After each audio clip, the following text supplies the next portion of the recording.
Hey folks, I'm Zach from Finder.com, and today we're breaking down cryptocurrency exchanges. In short, cryptocurrency exchanges are places where you can exchange cryptocurrencies for either fiat, like the US dollar, or for other cryptocurrencies, like Bitcoin and Ethereum. Crypto exchanges are the primary way to acquire cryptocurrency, and there are two distinct types. Decentralized exchanges, which have no middleman and are based entirely on a blockchain, and centralized exchanges, which rely on a middleman or third party to oversee cryptocurrency transfers. The primary difference between these two types of exchanges is whether or not you want to trust a company to exchange crypto for you, or whether you want to do it on your own. Decentralized exchanges are completely trustless, meaning they function using smart contracts and atomic swaps, and you don't have to trust them for them to work.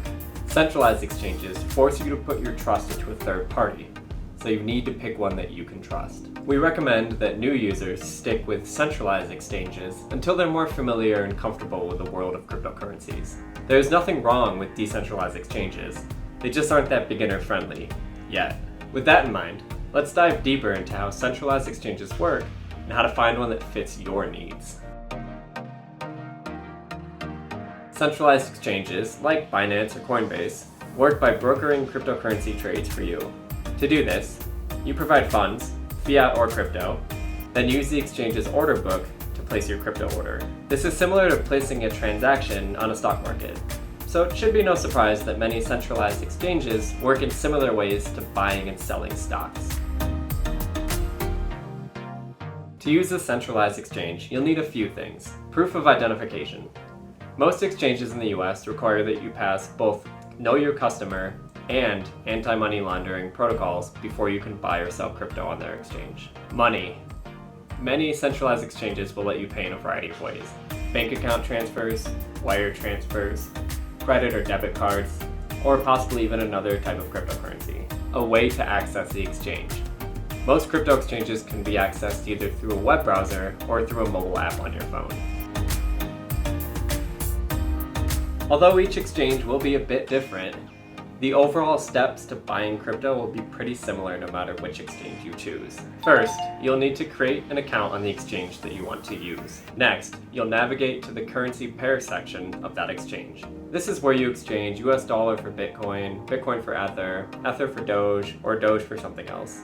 Just a heads up though, not every crypto is offered by every exchange. Following that, you'll select how much crypto you want to buy, and then click a button that says Preview Buy, or Buy Now, or Purchase, or something along the sort.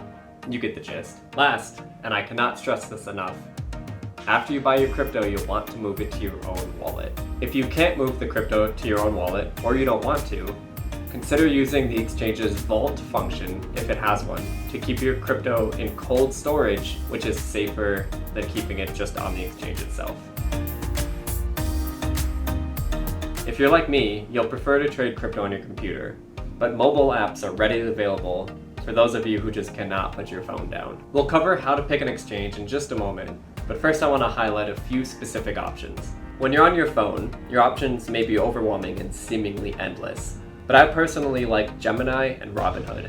They're easy to use and don't overwhelm you with features. For desktop, I'm a big fan of a few specific centralized exchanges. Specifically Coinbase Pro and Binance. I use Coinbase Pro for fiat-related transactions, and I prefer Binance for more exotic cryptos. But I hold accounts on a handful of other exchanges to use as I need. For other options, check out our list of the best crypto exchanges over at Finder.com. We've got a link in the description below for you. And of course, if you're enjoying our videos, be sure to subscribe. And if you're not enjoying them, go ahead and leave us a comment to let us know your thoughts.